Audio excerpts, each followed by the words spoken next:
Well, good evening. How's everyone doing? That's awesome. How many of you all are just like me, really proud to be Americans? I am so proud to be an American. My granddaddy, who was born in 1921 in the Deep South, taught me two really important lessons about being an American.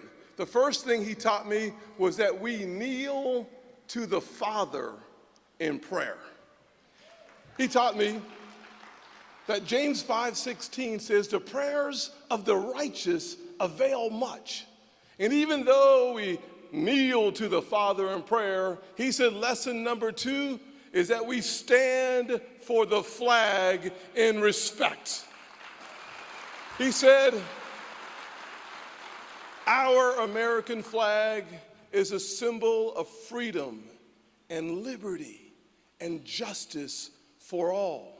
These were powerful words from a man born, as I said, in the Deep South who understood a very different America. So when I moved into his home, when my parents divorced, when I was 7 years old, we moved into his home, 700 square feet, a rental. He taught me very quickly. He said, son, you can be bitter or you can get better, but you can't be both. These were valuable lessons. And my mother helped so much. She was a lady who taught me because she worked 16 hours a day as a nurse's aide, changing bedpans and rolling patients. She taught me that there is dignity in all work, and that if you're able-bodied in America, you work. That's called America.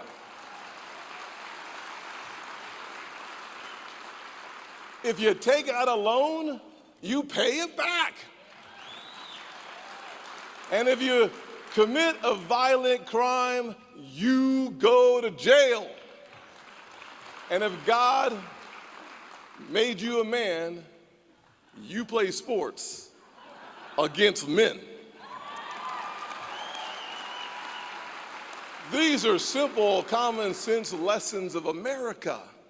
But Joe Biden and the radical left, he is attacking the values that made us possible. He is tearing down every rung of the ladder that helped me climb. I was a kid trapped in poverty who did not believe that in America all things were possible. But because of the values of this nation, the kid who nearly flunked out of high school as a freshman, I failed 4 subjects, Spanish and English.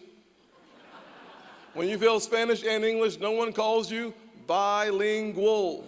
No, they call you biignant. But I had a mentor who told me all things were possible. And so protecting the values of America is protecting the rungs on the ladder that allow the poorest, most vulnerable students in this nation to climb. We must protect our values. I'm running for president because I know America can do for anyone what she's done for me. Focusing on restoring hope, creating opportunities, and protecting the America we all love. To protect the America we all love, we must first start by backing the blue. Every law enforcement officer in this country deserves our respect and our admiration. You see, the radical left, they want to defund and demonize and demoralize the police. It's our responsibility to refund and rebuild local law enforcement. We must restore dignity and respect, but we also have to get tougher on violent criminals, from carjackers to cop killers who should never see the light of day again. And by doing so, we will allow grandmothers like the one that raised me not to be trapped in her house from the time the sun goes down until the time the sun comes up. But in order to protect America, we must also protect our southern border. We must build the wall, Finish it. 70,000 Americans have lost their lives to fentanyl. A good friend of mine in Charleston, a business school former dean, Alan Schau, just this year, a few months ago, lost his son to fentanyl. Too many American families are being devastated by a drug whose precursors come from China, manufactured in Mexican labs, and then the cartels bring them across our unsafe, insecure, and wide open southern border. We deserve better. And as President of the United States, I will use the power of the presidency to stop the cartels in their tracks. Without question, they must cease to exist on our side of the border. But we must also close our southern border so that 6 million illegal immigrants under radical Joe Biden do not continue to cross our southern border. And that's before they ended Title 42, which could make it 10 million illegal immigrants crossing our borders. We deserve better. But also, as Commander-in-Chief, I will stand toe to toe with China and say, not on my watch will you continue to spy on our kids, buy our farmlands, and steal our jobs in our supply chain. We will stop them and win this economic war by creating jobs in America. High-tech, high manufacturing jobs, the marvel of the world. We have the power to get these things accomplished at home. Minerals, medicines, and microchips. 3 specific areas that as President of the United States, I would focus the intellectual ability and the workforce to make sure that we create 10 million new American jobs and start creating the essentials at home, creating great jobs for Americans. And finally, for any of this to happen, we have to win the cultural war here at home.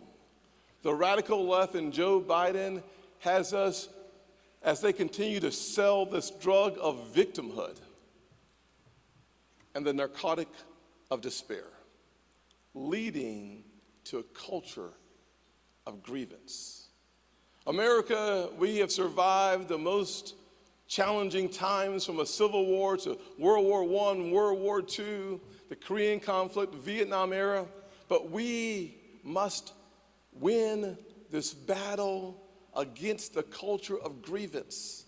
And as President of the United States, I will make sure that the truth of my life continues to disprove the lies of the radical left.